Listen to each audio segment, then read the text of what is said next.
What is up, Smudge Wellness? It's your girl, Jasmine Kylene. I'm a spiritual counselor, I'm a journalist, I'm a girl just hopping around, and I'm so grateful to be joining you guys today, or for you to be joining me, for us to be together, really. As the spring equinox approaches and we are basking in this like shift of the tides, I think, you know, as someone who advocates for just awareness and intentionality when it comes to not only living cyclically, but also just like honoring the environment season and mirroring where you're at in your life and how you are responding to your life, with the awareness of like what's going on around us environmentally and how the universe is kind of telling us we're meant to be sort of utilizing our energy. So I think we're all kind of ready to be coming out of this very long and dense winter season where we were kind of in this period of pause and reflection and rest, which was so important and so nurturing. I think that every season we embark on is so important for like the fullness of us. Now as we enter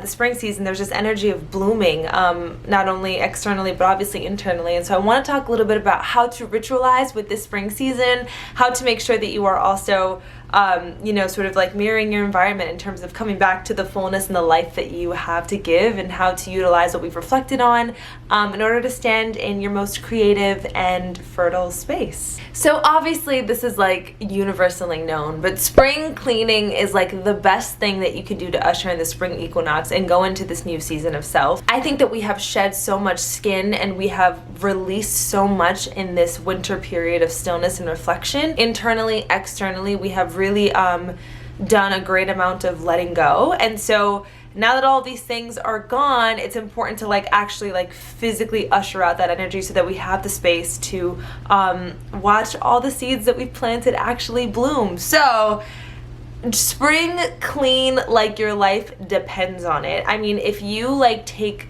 2 days to get rid of all of the clothes and all of the things and clear out your drawers, like once you are done, do it again, because I guarantee you that there's stuff you're gonna find that you didn't give away in that first round that in the second round you're like, damn, I don't actually need that. So give it away, clear space. It's such a good way to invite energy to be moving fluidly again, and it's just it's this like physical exhale that happens when you see your environment begin to reflect like the changes that you've made internally. So rid yourself of what you no longer need. Marie Kondo it, you know, really hold everything and ask yourself, does this bring me joy? Does this spark joy?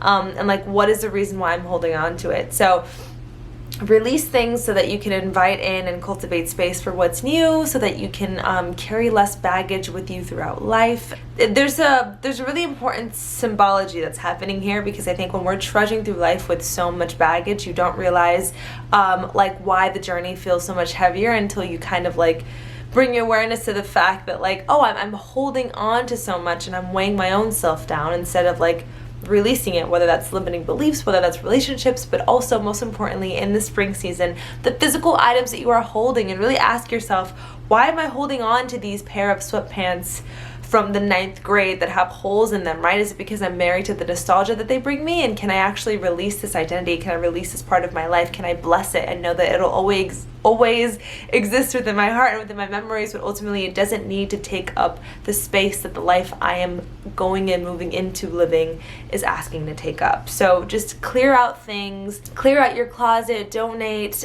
scrub, steam your mattress, vacuum, really make sure that your space is open. And like bring that digital cleaning into like your phone. If you have a ton of photos that you just do not need to be hoarding, like clear out space in your phone, clear out space in your computer, just clear out space, make room for what's new. And that was to me, because I keep needing to delete stuff in order to take like a single picture on my phone, and it's because my space is so taken up by selfies that I've had that I took in like 2020, and it's like, ma'am, why do you need these? So yeah, delete stuff off your phone, delete stuff off your physical environment, donate, give. If something sparks an idea of someone else, give it to them, let them know that you were thinking of them. Just rid make space for new, honey. And of course, bring that spring cleaning into your relational dynamics, making sure that you're vetting out, you know, who am I giving my energy to in my friendships, in my romantic relationships, you know, what creative outlets am I actually no longer inspired by? Really just like spring cleaning your entire life so that as you come out of this space of hibernation,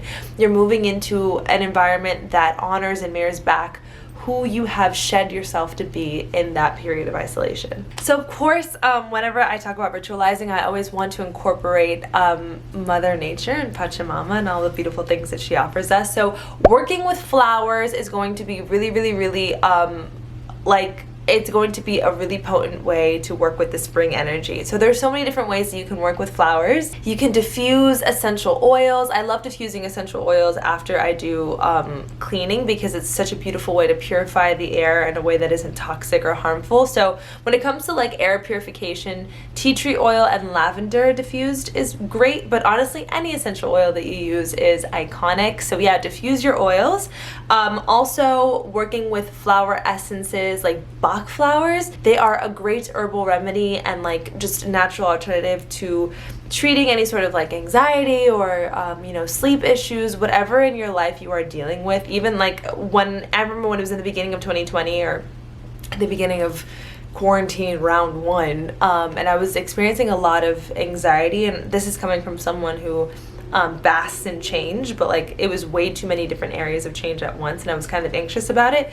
And so I remember every morning I would take Bach flower essence that was like specifically for change and like dealing with change and grounding while amidst a lot of change, and it helped me so much. So if you can incorporate Bach flowers to help you move through any sort of liminal space that you're in your life right now, that is a beautiful way to work with the spring energy. And as someone who is a huge color healing advocate, having flowers on display, obviously like respond to the flowers that you're choosing to have on display. So like if they last more than a week in their own vibrancy, then keep them around. Just, you know, whenever you see that it's time to sort of like give thanks, bid farewell, and replace them with new flowers, do that. But always consistently have fresh flowers on display and make sure that you are intentional with the color flower that you are choosing. Unless you are someone who, what are florists? If you're a florist or just anyone who is like really intentional about their flowers and you know the meaning behind certain flowers and you want to work with that instead of like the color of them, then totally move with this intuitively.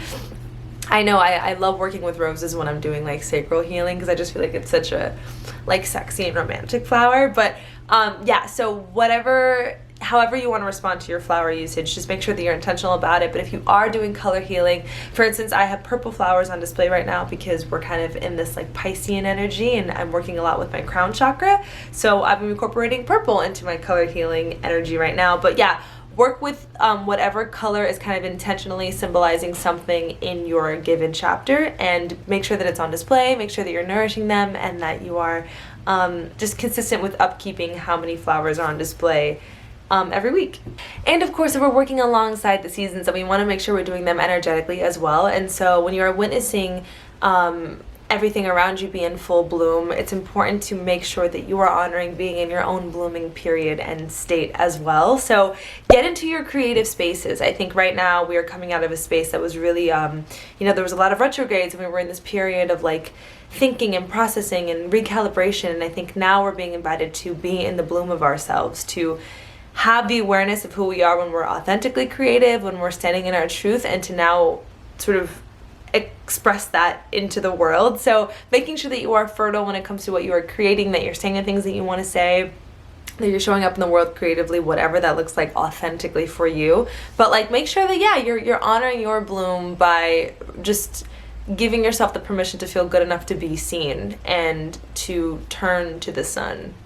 Right, like a sunflower. Okay. And lastly, get a bird feeder, bro. If there's anything that I love about the spring season, it's the fact that you are hearing birds sing more loudly and beautifully than ever. And if you have any sort of outside space, what I actually first want to say is to make sure that you are utilizing as much outside space as possible. If there are things in your daily schedule that you can incorporate into doing outside, so whether that's suddenly you're eating certain meals outside, or you're doing your workout or outside, or you're meditating outside. Whatever you can do that you typically do indoors and move that into being outside is going to be a beautiful way to sort of like have a dance with nature right now, and embrace the fact that we're in this spring season that's kind of calling everyone to return to the outside. But also, maybe this is just my own bias, but like getting a bird feeder is such a beautiful way to make an offering to nature. And I think anytime we make some sort of like positive karmic offering to nature, we are always met with that same positivity and those same gifts. So yeah, get a bird feeder, and just like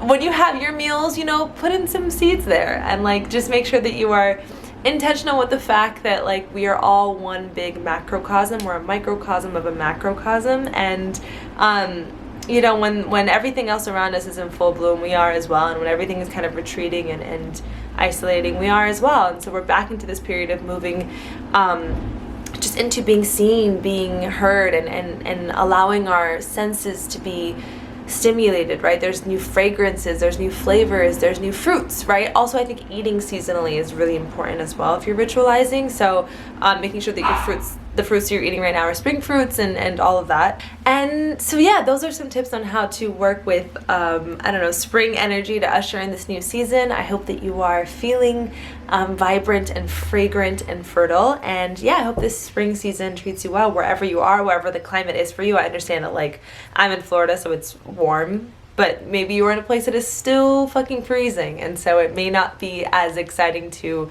stand in the potency of the spring energy. But spring equinox is around the corner, it's happening, and so yeah, let's just move forward. Let's move forward and stand in our full bloom, and stand in the beauty of who we have watered our gardens to be thus far.